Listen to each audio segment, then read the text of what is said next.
tarde, Leandro. Alô, boa tarde, senador. A respeito desse momento capital de amanhã, como o senhor classificaria tudo isso, senador? Olha, a primeira notícia nova que me deram agora, a votação no plenário não será mais amanhã. Foi convocada uma sessão do Congresso para amanhã, no horário que seria votado a reforma, mas ela vai ser votada na CCJ. Lá vai ser votada pela manhã e na quarta vai ser votada então no plenário do Senado. Tudo indica que na quarta, estou falando baseado na realidade que estou vendo aqui, né? Ela será votada no primeiro turno, vai ter, claro, um debate, tanto na comissão como no plenário. Repito, na comissão ao meio de manhã e no plenário na quarta. E daí o próximo segundo turno vai ser no dia 9 ou 10 de outubro. Esse é o quadro que se apresenta hoje aqui. Claro que nós vamos tentar, via destaque, tentar diminuir o prejuízo, né? Daquilo tudo que está colocado lá, que no nosso entendimento prejudica e muito os assalariados brasileiros. O senador Paulo Paim, é o Luciano Belinazzo que fala com o senhor. Boa tarde, prazer conversar com o senhor, viu, senador? Também corre aí no Senado Federal uma PEC paralela da Previdência e que nos preocupa bastante porque se caso essa PEC passar da maneira que está sendo tratada, pode-se tirar a filantropia de universidades privadas e de colégios privados no Brasil inteiro, que hoje se abstém do pagamento patrimonial do INSS, mas em contrapartida distribui bolsas de estudo. A Rádio Progresso fez um levantamento, senador, que somente nas escolas particulares aqui da cidade são 400 alunos que estudam através de bolsas de estudo parcial ou integral.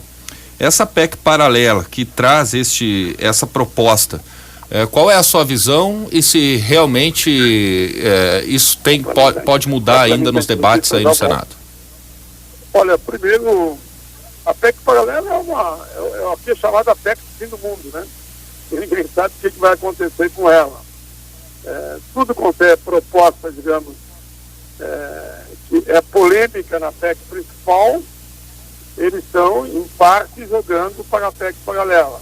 Mas a questão específica da filantropia, eu particularmente não acredito que passe. Não passa nem na PEC paralela e muito menos, claro, na PEC principal. Eu vi pelo número de destaques, né? Dezenas, centenas de destaques foram apresentados e grande parte deles tocava nessa questão da filantropia. Por isso que não acredito que passe a questão da filantropia, nem no Senado, nem na Câmara.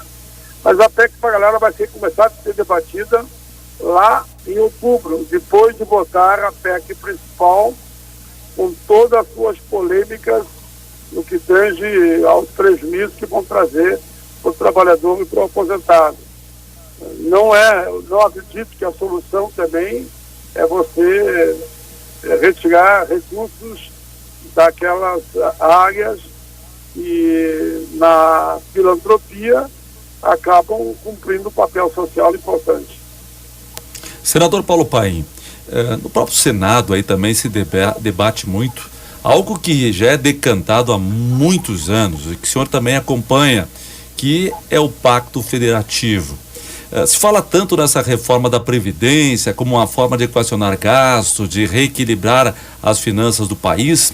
Eu pergunto ao senhor se esse Pacto Federativo, uma aprovação de um novo Pacto Federativo, não surtiria um efeito muito mais positivo em nosso país?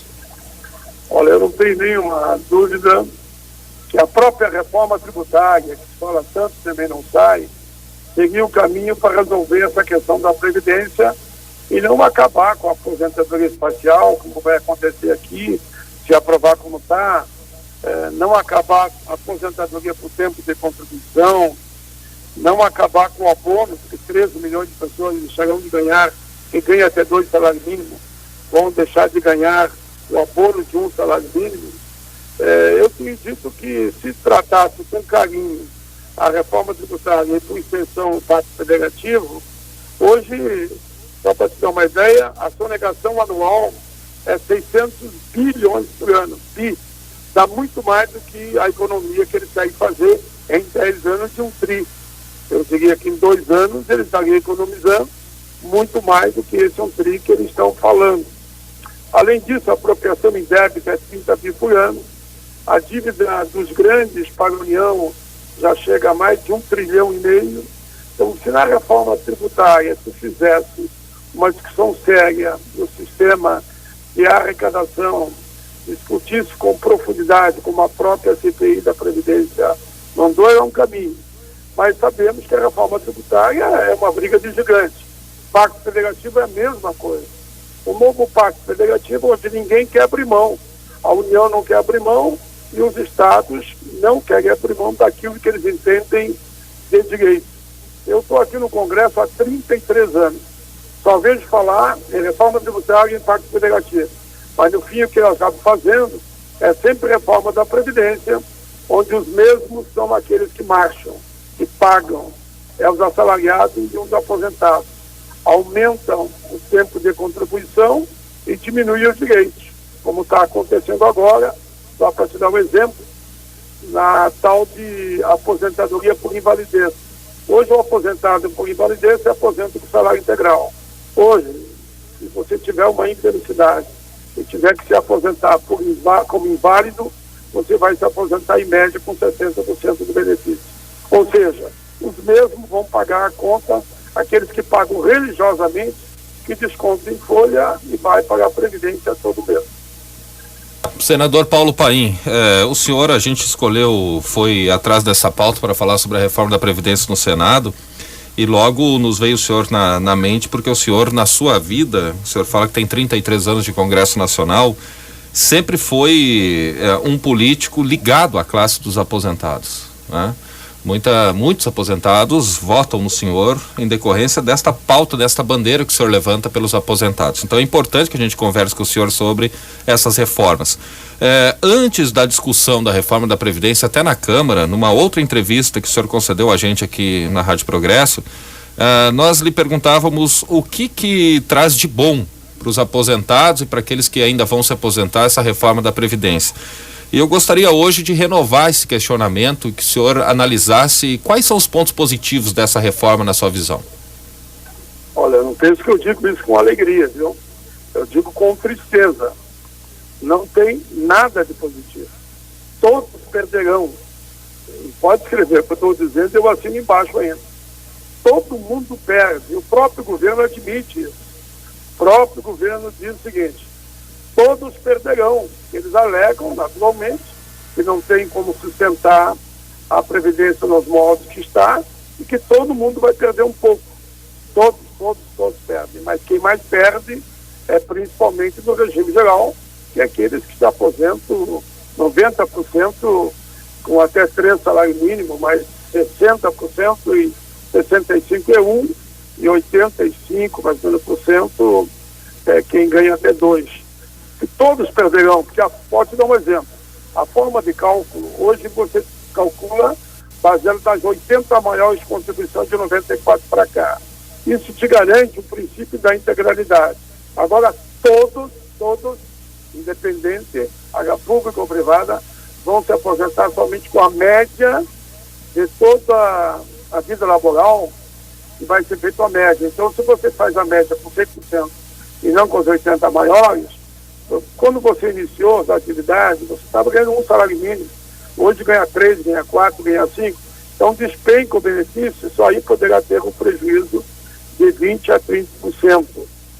Quem já é aposentado, eles apontam que até qualquer momento, tendo cálculos atuariais demonstrando que a Previdência está com dificuldade, eles poderão colocar uma contribuição extra. Eu sempre dou aquele exemplo de um condomínio. Quem mora em condomínio sabe quando vem contribuição extra para pagar, ajudar a pagar o que é coletado por aqueles que moram naquele condomínio.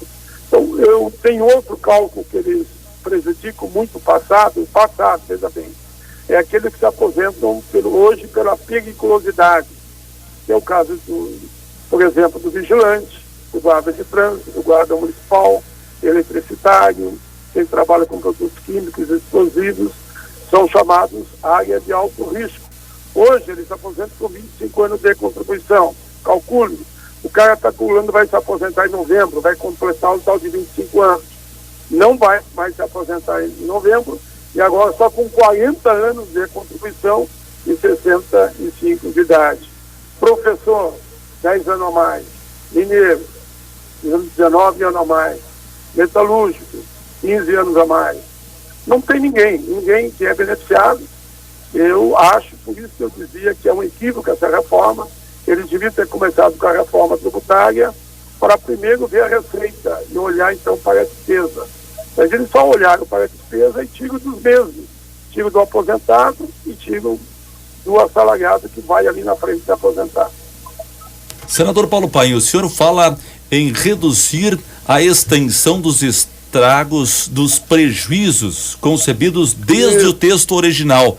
O que vai ser possível, no seu entendimento, atenuar em termos de impacto negativo? Está olhando para os mais vulneráveis, né? Por exemplo, o abono cidadão, hoje, se ganha até 2 salários mínimos, uma vez por ano, ele tem direito a receber um salário mínimo, que eu digo, para passar o Natal, no primeiro do ano, ou comprar um presentinho para a molecada nessa época festiva que lembra o nascimento de Jesus, né? Pois bem, agora, isso não nem está na reforma da Previdência, ele sabe que não é mais para quem ganha até 2, é para quem ganha R$1.300, R$1.386. Isso vai tirar 13 milhões dos mais pobres. Então esse é algo que nós queremos suprimir, e a PEC não voltaria daí para a Câmara porque é uma supressão. Esse é um exemplo. Outro é a aposentadoria que eu te falava por invalidez, que com uma emenda supressiva ficaria como é hoje. As pessoas que porventura sofrerem um acidente qualquer, um AVC, se aposentariam com a mesma forma de cálculo que é hoje. A outra questão é a forma de cálculo do benefício, que passaria com esse redutor, que pode chegar a 40% a menos, se nós conseguirmos suprimir, é um prejuízo menor, digamos, para aqueles que mais precisam. Uma outra questão são as aposentadorias especiais, que eles vincularam idade com tempo de contribuição. Vou só te dar um exemplo. O mineiro, 15 anos no subsolo, eles acham que mês é 15 anos. Não pode trabalhar mais que 15 anos. Só que agora eles vincularam a 55. Começou a trabalhar com 21, mais 15, para 55, vai faltar 19 anos. Como é que faz? Metalúrgico, começou a trabalhar com 20, mais 25, é o caso do metalúrgico, dá 45, para 60, falta 15 anos. Então nós queremos tirar essa idade para os casos especiais, seja periculosidade, seja a insalubridade, ou seja, serviço penoso. A forma de cálculo é outra emenda que nós estamos trabalhando. Bom, o que vamos conseguir, não sei, mas vamos tentar de tudo esses pontos que prejudicam principalmente os que mais precisam, que nós estamos tentando aqui sensibilizar o senador. Tem tanto os 8 pontos. Senador Paulo Paim, do Partido dos Trabalhadores, a gente agradece a sua disponibilidade em nos atender aqui e oxalá, de fato, os senhores consigam reformar esses pontos, principalmente aqueles que atingem em cheio direitos históricos conseguidos pelos trabalhadores. Reformar a reforma. Reformar a reforma, né? Fazer do Frankenstein, digamos, um ser quase humano, se é que dá para classificar desse modo. Senador Paulo Paim, mais uma vez, Oi. Eu diria que chegou aqui um tsunami e nós estamos tentando diminuir o efeito catastrófico que as pessoas só vão perceber ali na frente quando a reforma for aprovada. A maioria não sabe o que está acontecendo aqui, e eu diria que a maioria dos parlamentares também não conhece o conjunto da reforma. Mas vamos fazer um bom debate. Um abraço, obrigado pela oportunidade.